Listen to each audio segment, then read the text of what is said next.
മുംബൈയിൽ മലയാള ചലച്ചിത്ര പുരസ്കാരങ്ങൾ വിതരണം ചെയ്തു. ആവേശം അരതല്ലിയ രാവിൽ മലയാള സിനിമയിലെ 20ഓളം താരങ്ങൾക്ക് പുരസ്കാരങ്ങൾ നൽകി. തുടർന്ന് മുംബൈയിലെ യുവ പ്രതിഭകൾ അവതരിപ്പിച്ച നൃത്തപരിപാടികൾ താരനിശയ്ക്ക് തിളക്കമേകി.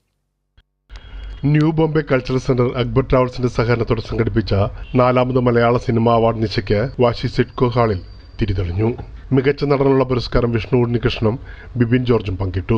മികച്ച നടിയായി നിഖില വിമൽ, സ്പെഷ്യൽ ജൂറി പുരസ്കാരം സൈജു കുറുപ്പ്, മികച്ച സംവിധായകൻ രമേഷ് പിഷാരടി, കൂടാതെ റിയാസ് ഖാൻ, ബിജു നാരായണൻ, നിത്യമാമൻ, ഇടവേള ബാബു, കുമാരി ദേവിനന്ദന, കുഞ്ഞികൃഷ്ണൻ മാസ്റ്റർ, രഞ്ജിൻ രാജ്, ചിത്ര നായർ, ദേവിക, നന്ദു പുതുവൾ തുടങ്ങി ചലച്ചിത്ര രംഗത്തെ വിവിധ മേഖലകളിൽ പ്രതിഭ തെളിയിച്ചവർക്കാണ് അവാർഡുകൾ കൈമാറിയത്.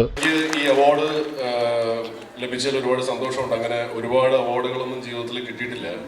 21-22 വർഷം നാഗ്പൂരിലായിരുന്നു.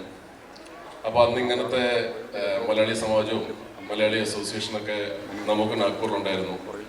ഇവിടെ വന്നപ്പോൾ വിമാനം ഇറങ്ങിയ ശേഷം ഞങ്ങളൊരു വണ്ടി കയറി ഇതിൻ്റെ സംഘാടകർ തമ്മിൽ കുറച്ച് ഡിസ്കഷൻ ഉണ്ടായിരുന്നു. ഞങ്ങളെല്ലാം 10-12 പേര് ഒറ്റ വിമാനത്തിലാണ് വന്നത്. ഞങ്ങൾക്ക് എന്ത് ഭക്ഷണം, നോർത്ത് ഇന്ത്യയാണ്, ഇവിടെ ചൈനീസ് കിട്ടും, പല ബോംബെയിലെ എല്ലാ നല്ല ഹോട്ടലുകളിലും പല രാജ്യങ്ങളിൽ നിന്നുള്ള പലതരത്തിലുള്ള ഫുഡുകൾ കിട്ടും. അപ്പം ഞങ്ങൾ 12 പേരുണ്ട്. അവർ തമ്മിൽ ഏകദേശം അരമണിക്കൂറിലത്തെ ചർച്ച നടത്തിയ ശേഷം ഞങ്ങൾക്ക് കേരള ഹൗസിൽ കൊണ്ട് ചോറ് വാങ്ങിച്ചതാണ്. വളരെ സന്തോഷമുണ്ട്. ഞങ്ങൾ ഇന്നുവരെ കഴിച്ചിട്ടില്ലാത്തതും വളരെ പുതുമയേറിയതും ഞങ്ങളെ ഹഠാത് ആകർഷിച്ചതുമായ ഭക്ഷണം ഞങ്ങൾക്ക് ലഭിച്ചു. എല്ലാവർക്കും എന്താന്ന് വെച്ചാൽ കൊടുക്ക്. കള്ളോ കപ്പയോ കരിമീനോ കൊഞ്ചോ എല്ലാം പോരട്ടെ, അടിച്ച് കേറി വാരട്ടെ. സ്പെഷ്യൽ ജൂറി പുരസ്കാരം നാസിക് മലയാളിയായ സുധീർ നായർക്ക് കൈമാറി. ദേശീയതല ക്രിക്കറ്റ് താരം സുധീഷ് നായർ കരാട്ടയിൽ ബ്ലാക്ക് ബെൽറ്റാണ്.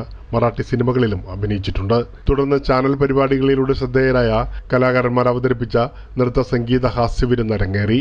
അഷ്ടപതി കളരി സംഘത്തിന്റെ കളരിപ്പയറ്റ്, കൂടാതെ NBCC യൂത്ത് വിഭാഗം അവതരിപ്പിച്ച നൃത്ത പരിപാടികളും അവാർഡ് നിശയ്ക്ക് തിളക്കമേകി.